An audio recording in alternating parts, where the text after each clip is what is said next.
Hey guys, how are you all doing? This is my recap video for UFC Fight Night 30, Machida versus Munoz. I'm late with this video, but still want to get it out there, talk about these fights for anyone who wants to listen.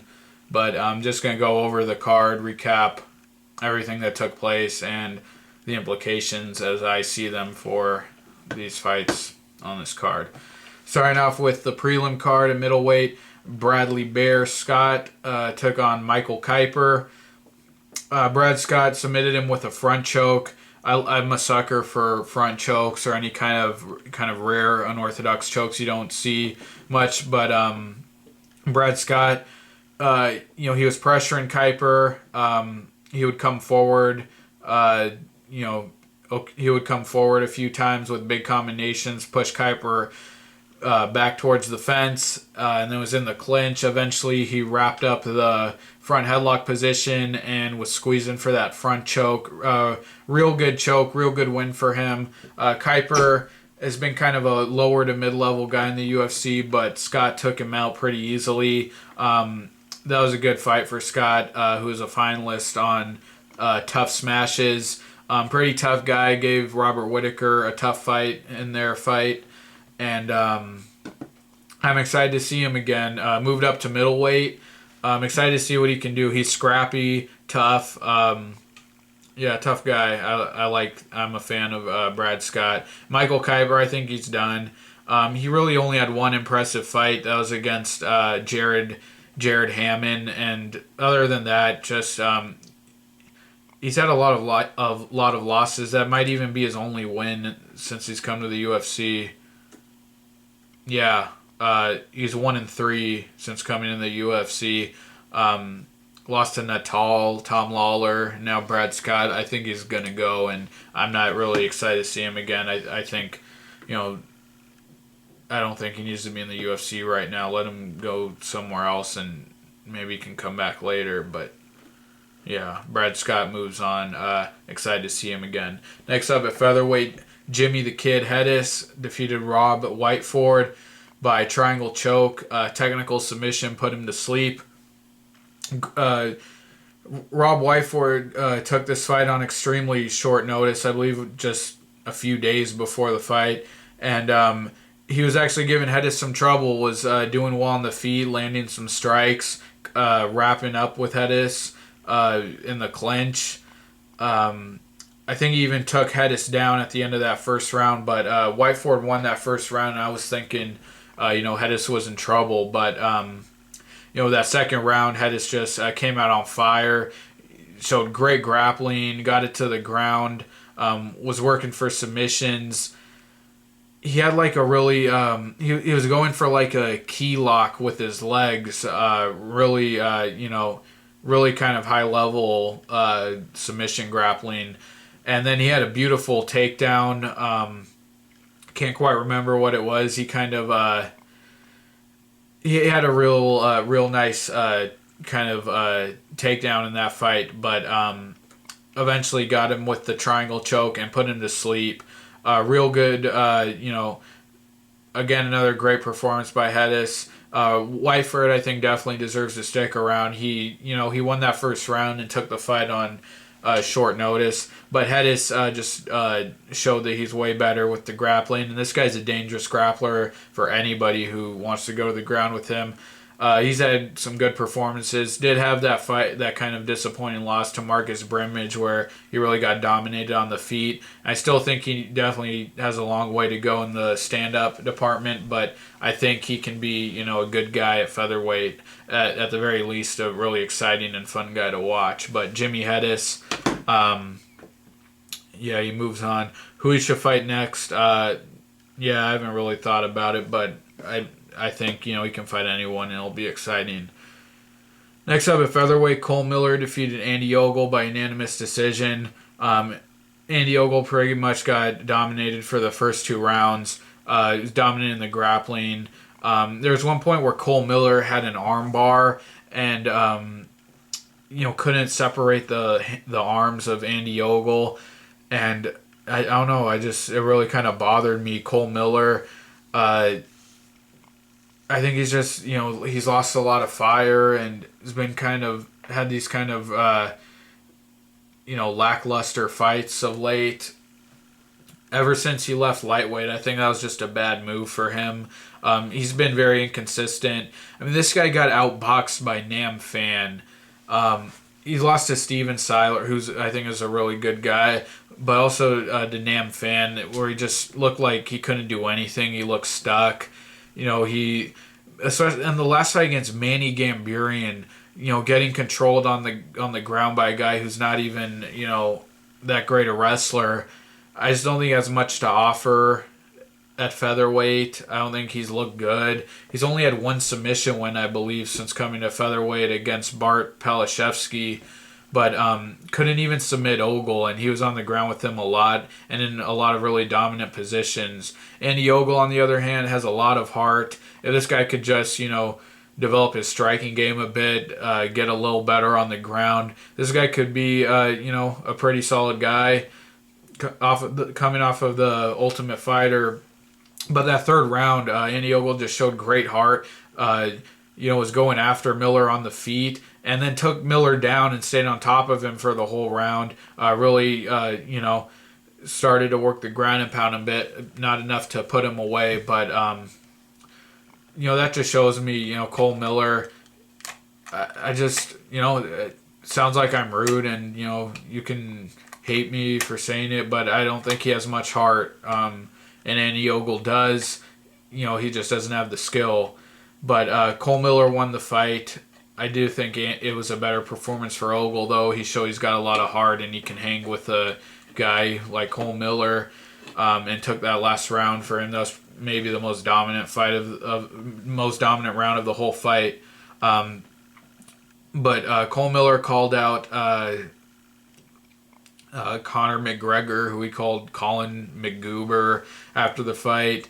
And then he, very embarrassingly, I thought, ran out of the cage like he was some kind of superstar. And the crowd didn't even boo. They, no one cares about this guy.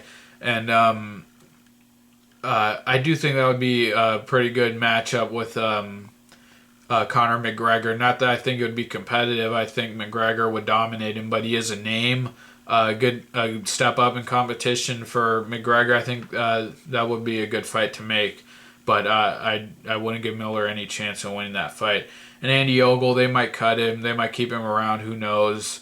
But if the guy can just work on his skills a bit more, he's got the heart, but he's got to develop his striking game and his grappling game a bit more. Next up, in the women's bantamweight division, Jessica Andrade defeated Rosie Sexton. Andrade, real good performance, very aggressive, ferocious, tenacious on the feet, was all over Sexton for the whole fight, throwing big combinations, throwing hard.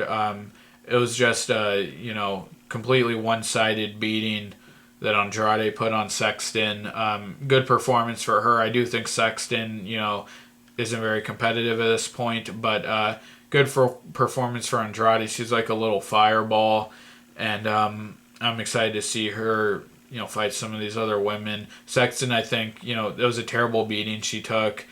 I think she should retire.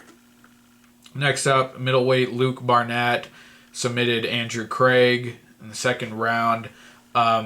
Pretty surprising. I thought Craig was going to win this fight. Craig has had, a few UFC fights and some wins against good guys like Lieben and, beat Kyle Noak in his debut, who I think is a pretty solid guy.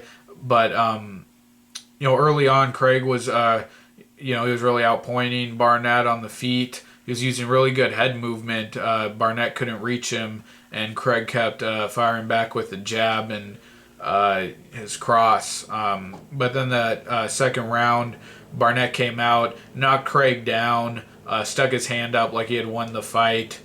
Craig wasn't out yet, though. Did it again and did the same thing.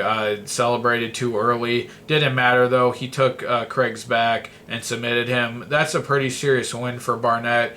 Craig, a guy who's gotten his feet wet in the UFC and, faced some good guys, and, that he had the head kick win over Natal, and, the win over Lieben, which, I think people put a little too much stock into. It wasn't that dominant of a performance, but real good win for Barnett. I still think, he's got a lot of holes to shore up in his game, but a really good win, especially for a guy fresh off of tough. I was not a huge fan of him before this fight, but real good win, and I'm excited to see what he can do from here. Next up, last fight on the online prelims, Ali Akinta defeated Piotr Hallman by UD. Ali Akinta had a fight. Both these guys had recent fights. Ali Akinta decisioning Ryan Couture, and Piotr Hallman had a great submission win over Francisco Trinaldo with a Kimura. And Ali Akinta, Piotr Hallman, he looked decent in this fight. Had some decent kickboxing and some decent wrestling. I believe he got Akinta to the ground at one point. But Akinta, I think he hurt him. I believe it was the third round, dropped him. But he didn't finish. He didn't take the back, and Piotr Hallman got back to his feet. Ali Akinta, decent win for him, but I'm not seeing the finishing ability from him. I'm not seeing the same guy who was on Tough. I was pretty excited for this guy after Tough. Had some real good wins on the show. His finish of Andy Ogle. I like to see him, go for the kill a bit more, be a little bit more dangerous with his striking. I'm just, at this point, with his performances over Couture and now Hallman, he won the fight, but not terribly impressive. I don't know if I'm such a believer in Akinta anymore. And Piotr Hallman, tough loss for him, but he still looked okay. I think they'll keep him. He's a European guy. I think that he'll stick around. Now onto the main card, and I just like to say, fuck the UFC for putting this on Fox Sports 2. You moved to Fox Sports 1. Why are you still hanging around on the old Fuel channel? First of all, almost nobody has it. Why are you putting fights on this card? You want to grow the brand, grow the business. Just put everything on Fox Sports 1. Don't hide it on this channel that people will have a hard time finding and that not a lot of people have.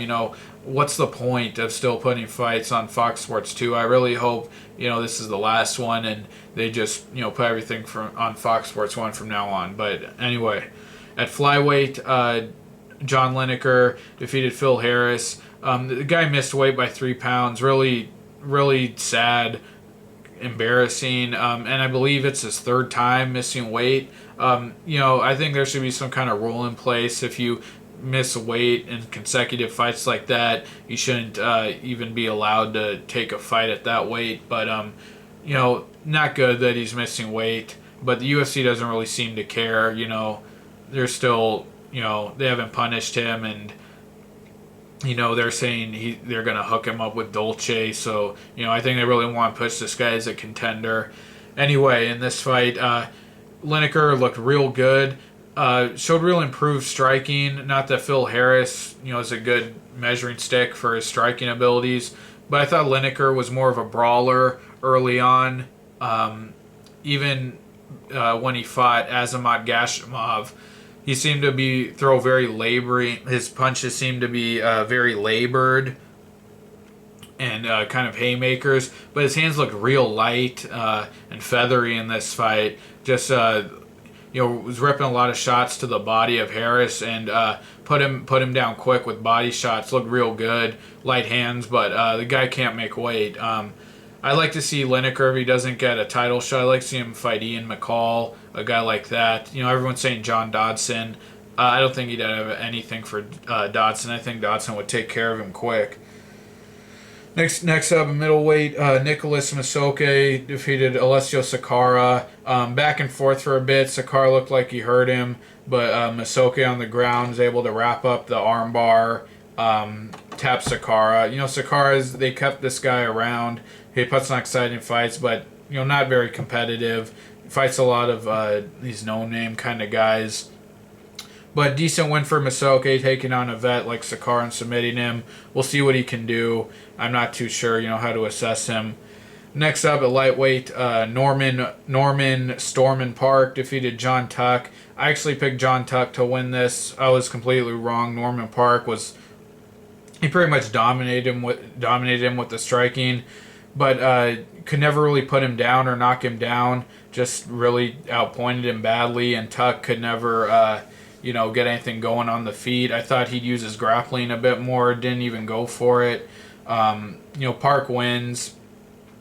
I'm not too high on Park, though. He's not using much wrestling, and his striking still doesn't look that refined. Kind of rudimentary, but beat Tuck. 3-fight win streak for him. We'll see what he can do. I don't expect him to move up much in the lightweight division. Next up, Jimmy Manuwa defeated Ryan Jimmo. Manuwa, he's looked real good in his fights with his striking. He's been fighting lower level guys, but all his fights he's won by his opponents getting injured. Even I think in the Kyle Kingsbury fight, I think that fight ended by a cut, but this fight against Jimmo, it just looked like Jimmo tweaked something in his knee. He was hopping around on his feet 1 minute, fell to the ground the next minute. Manuwa is taking on Gustafson's next fight. I think he'll get pretty thoroughly beaten, but he's got good striking, but he's got to we got to test him against better guys to see where he's at. Next up,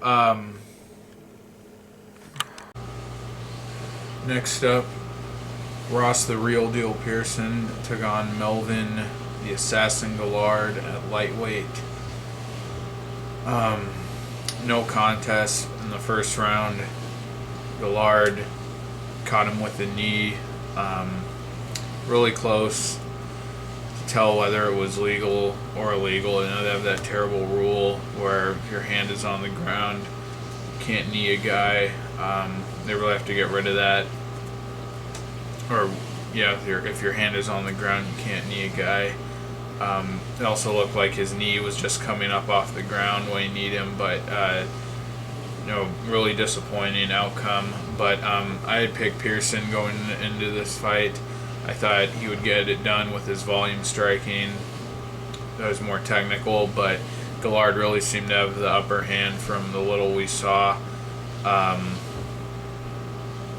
think he connected a few big shots on Pearson, and Pearson just didn't seem like it was going to go his way. The rematch is happening in March, and I would definitely pick Guillard. Next time around, I would not make the same mistake in taking Pearson. And the main event, Lyoto the Dragon Machida dropping down to middleweight to take on Mark Munoz. Knocked him out with a head kick in the first round. Really good performance by Machida. I really liked this fight. I was really critical of him. His last fight, losing to Phil Davis. I'm just getting tired of his conservative style. He's a great counter striker, but the problem with that is if you're waiting to counter all the time, you may never get your opportunity, and you might just sit back the whole fight. I think that really cost him against Davis, and he went right to work in this fight, wasted no time, came in looking to do something big. There was a short feeling out process by both guys, and Machida threw that kick. Munoz, it looked like he saw it coming. He put his hand up, defended well, but didn't matter. The kick still knocked him out. Great win for Machida. It was clean. It was deadly. Got the job done fast. I think he was really motivated to, make a statement, come into this new division, and that's really what this was about. Machida making himself relevant again, putting himself in a position to get big fights, possibly fight for a title. Real good win for him, and taking out a guy like Munoz, who I think had a really good style for Machida to beat, but he was an elite guy in the division. He's had a lot of success there. Machida took him out easily. I really hope Machida, makes it a point to fight more aggressively like this in his other fights from here on out. The guy has,